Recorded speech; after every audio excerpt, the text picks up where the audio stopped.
ვიდრე ვიდეოს ყურებას დაიწყებდით, გამოიწერეთ არხი, რათა არ გამოგრჩეთ შემდეგი სიახლეები.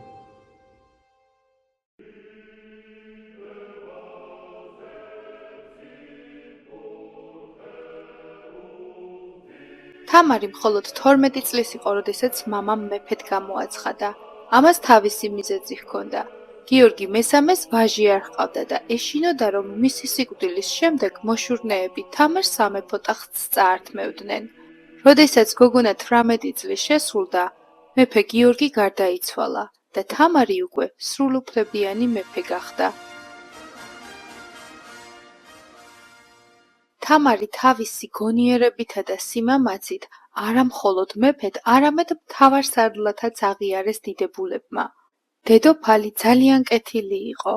იგი დიდად ზრუნავდა გაჭირვებულებსა და ქვრივობლებზე. ამბობდა: მე ვარ მამაი ობოლთა და მსაჯული ქვრივთა. დედოფალი სახელმწიფოს შემოსავლის 10%-ს ღარიბ ღატაკებს აძლევდა. იმ დროისთვის საქართველო უძლიერესი სახელმწიფო იყო კავკასიაში. ქვეყანაში სიმშვიდეს უფევდა, თუმცა თამარს მაინც მოუწია რამდენიმე მნიშვნელოვანი ბრძოლის გადატანა. მათ შორის იყო შამქორისა და ბასიანის ბრძოლები. საქართველოს სამხრეთით მდებარეობდა ერთ-ერთი თურქული სახელმწიფო, რუმის სასულთნო. სწორედ ეს ქვეყანა ეცილებოდა თამარს შავი ზღვის სამხრეთ სანაპიროს. მას ძლიერი და ამპარტავანი სულთანი რუქნადინი განაგებდა. სულთანს შეშურდა საქართველოს ძლიერება, თამარის დიდება და ქვეყნის მოსპობა განიზრახა. რუქნადინმა თამარს თავხედური წერილი გამოუგზავნა. გირჩევნია, სარწმუნოება გამოიცვალო და ცოლად გამოყვე. თუ არადა, შენს ქვეყანას გავანადგურებ. დედოფალი ომის სამზადის შეუდგა. რუქნადინმა უზარმაზარი ჯარი შეკრიბა. ქართველთა ამალა მტკიცედ დაიძრა. თამარი ჯვრით ხელში ვარძიამდე ფეხში შველი მიუძღოდა სპას. მოწინააღმდეგეები ბასიანთან შეხვდნენ ერთმანეთს. გაიმართა სასტიკი ბრძოლა. თამარი მუხლმოდრეკილი ლოცულობდა მთელი ღამე ერისთვის. აცხოვნე უფალო ერი შენი, დააკურთხე სამკვიდრებელი შენი.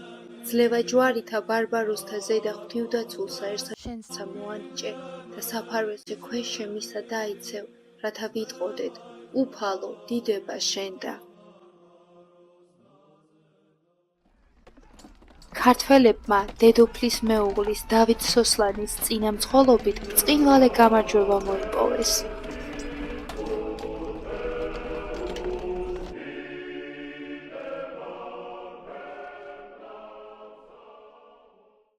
ერთხელ დედოფალმა სიზმარში იხილა ოქროთი და თვალმარგალიტით გამშვენებული ტახტი.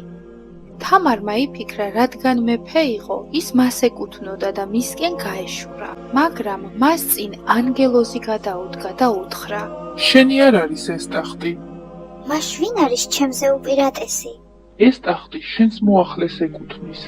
თამარმა რომ გამოიღვიძა, გამოჰკითხა თავისი მოახლე.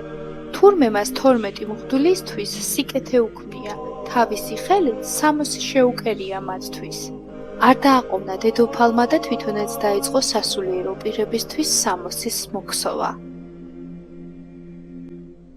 ერთ დღეს წმინდა მეფე სადღესასწაულო წირვაზე აპირებდა წასვლას გელათში. სამეფო შემოსასხამზე ლალებს იმაგრებდა, როდესაც მოახსენეს, რომ უპოვარი მოწყალებას ითხოვდა. გამეხმარე კეთილო მეფეო, მოიღე მოწყალება. დედოფალო, გლახაკია მოსული მოწყალებას ითხოვს. გლახაკს უთხარი, რომ დამელოდოს ცოტა ხანი. ოთახიდან რომ გავიდა, ვეღარ იპოვა გლახაკი. შეცფუნებული საყვედურობდა საკუთარ თავს. ამ ღარიბი კაცის სახით თავად უფალს ვუთხარი უარი.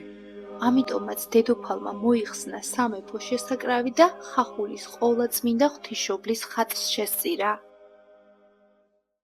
ბავშვებო, შუა საუკუნეებში ქალის გამეფება წარმოუდგენლად მიიჩნეოდა, თუმცა ჩვენს ქვეყანას ორი უმნიშვნელოვანესი მოვლენა უმაგრებდა ზურგს, ეს გახლდათ ღვთისმშობლის წილხვედრობა და მოციქულთა სწორი ნინოს მიერ ქართლის გაქრისტიანება.